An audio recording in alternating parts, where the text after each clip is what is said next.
Hey YouTube, Untamed here.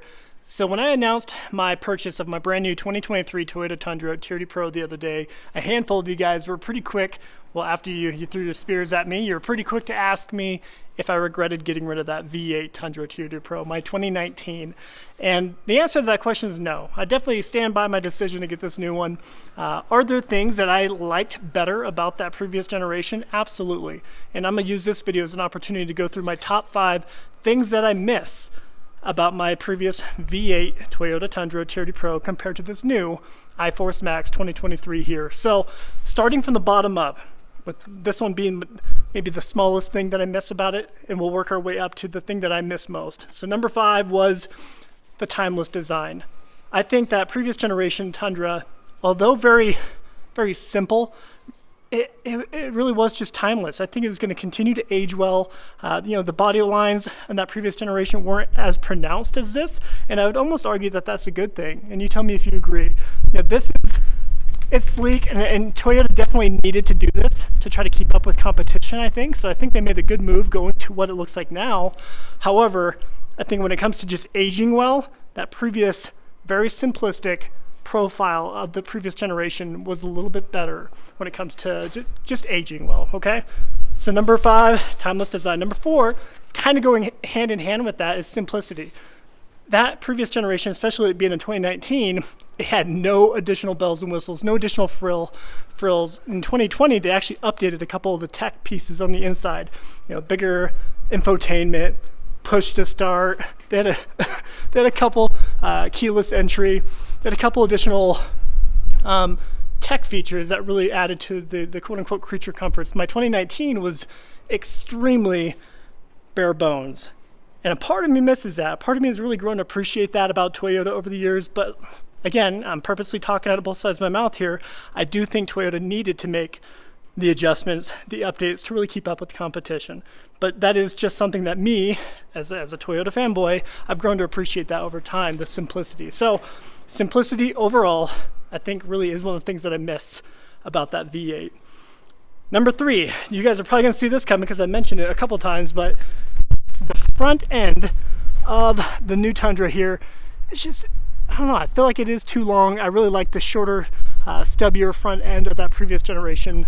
I don't know. This kind of screams Toyota Tacoma. So similar to what we find with the current generation Tacoma, it's just a very, very long front end. And I just like the look. Looks a little more stout, a little more stocky with that previous gen. Being short. You guys tell me if I'm a little wonky with thinking that. Not to mention, and I didn't really add this on purpose, but I like the whole front end, really the whole grille of the previous generation with the headlights far apart, similar to what we find in this. I think it just looked like a bulldog, and I gotta admit, I really like the look of the fake hood scoops on the previous gen, but I say that on purpose because if you guys are like me, I used to hate that. I used to hate the fake hood scoops. I used to hate the fake hood scoops on the 4Runner as well. But now I really do see it as like a Toyota staple. And I really think it's like an iconic look for Toyotas at large. So I say that on purpose because although I've bashed this truck plenty in months past, I'm trying to be open-minded because the things that I used to hate about previous generations are things that I absolutely love now. So I'm hoping that there will be things that I really grow to appreciate and love with this new generation Tundra TRD Pro, okay? So shorter front end is what I miss, and the whole front end with the fake hood scoop is another thing I miss, number 3. Number 2, this might be the most obvious.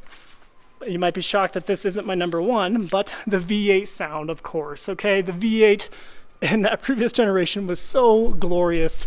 That TRD, catback exhaust, that dual exhaust just sounded phenomenal. No matter what RPM you're at, it just sounded awesome all the time. So I definitely miss that V8 rumble. There's no way around it, right? With this iForce Max here. And number 1, the thing that I miss the most after driving this new one around for the last few days here is the turn radius. So, and I had a feeling I would.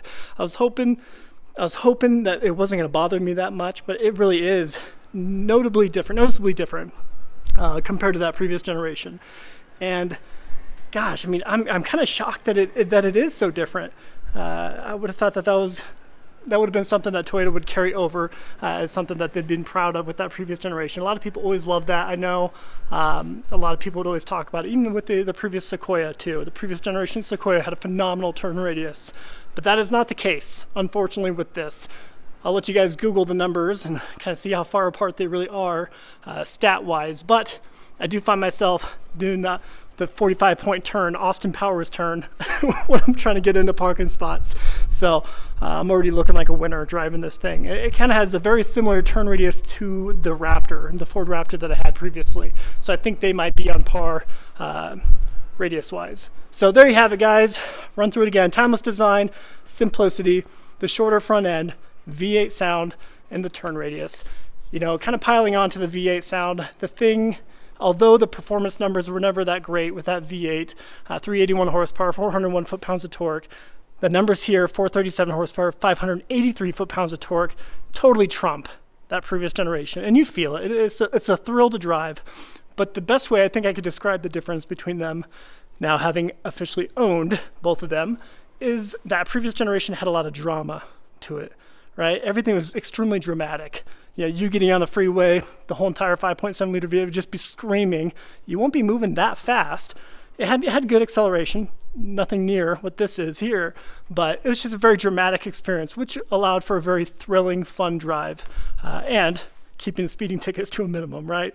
So, goodness of both, guys. I have a very similar list, but top 5 things that I prefer of the Tundra TRD Pro here, the 2023, over my V8. So I'll be providing that video in the following days here, but I wanted to open with this one. So let me know what your thoughts are. If anyone else has made the transition from that previous generation to this, I'd appreciate seeing your thoughts in the comments below. So appreciate you watching as always. Until next time.